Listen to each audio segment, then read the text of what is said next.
How you doing, folks? This is Eddie Lazu with Educated Veteran, and today, so what I decided to do is go through my different networks that I'm following on Facebook and LinkedIn.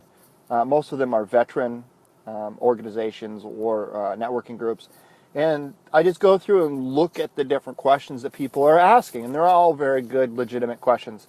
And so I've printed out several of them, and I'm going to be going through, maybe once a day, once every couple of days or something, to answer some of these questions.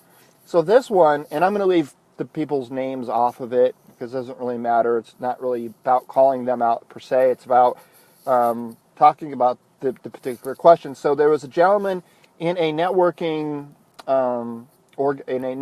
group on LinkedIn, and he put out a blast in the comment section, and he says, "I need a mentor as a vet for supply chain optimization or lean implementations. Thank you very much." Now, let's call this guy Johnny, okay? It's not his real name, but let's just use it. So Johnny is looking for a mentor. Now, I got to tell you, this is actually a really smart idea for Johnny to seek out a mentor. However, I don't know as if he's actually going about it the right way, and here's the reason why. Being a mentor to someone is a big commitment. I mean, there's a lot of different levels of mentorship.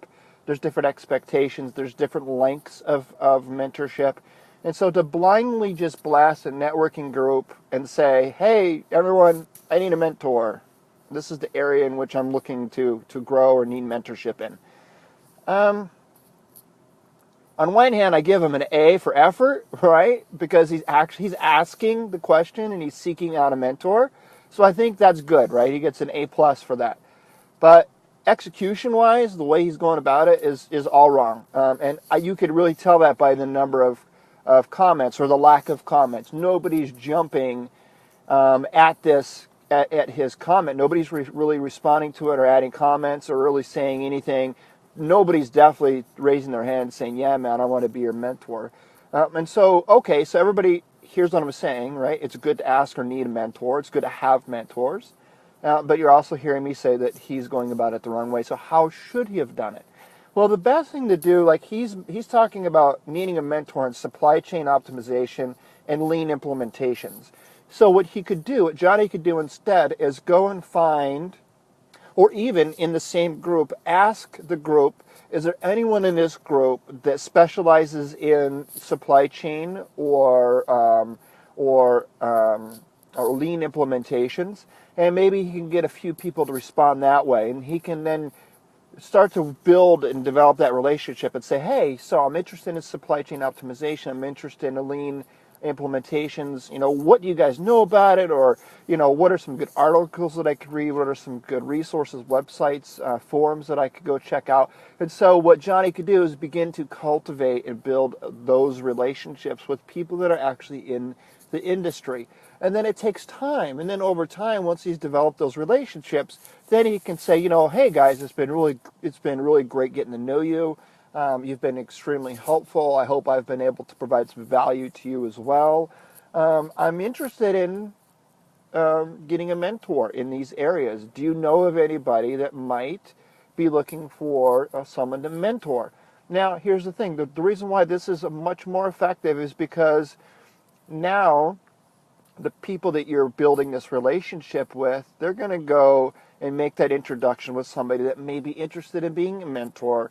And it's probably somebody that they're more familiar with or comfortable with. And so now it's a referral instead of just a blind knock on the door, right? How many times do we say yes to somebody that knocks on the door to sell us cookies or knives or Tupperware or whatever? Nowadays, it just, door-to-door salesman just isn't like a thing anymore. I'm sure people still try to do it, but it's very, very difficult, right? So Johnny, good job asking for a mentor. You're going about it a little bit the wrong way. There's some other or better ways to do it. Now, here's the kicker, right? It takes time. And if you're impatient, then it's not going to work. But just blindly asking for a mentor and expecting somebody to jump on it, even if somebody does jump on it, they're probably not going to be the best fit for you because they're not going to know anything about you. You're not going to know anything about them. The experience for both of you is probably going to be lacking at best. And so, there's only so many times you can enter in a relationship like that and have a bad taste in your mouth before you're just not interested in doing it again. So getting a mentor is important. Going about it the right way is probably more important. And there's my recommendation. So I hope that was beneficial. And I'll talk to you guys next time.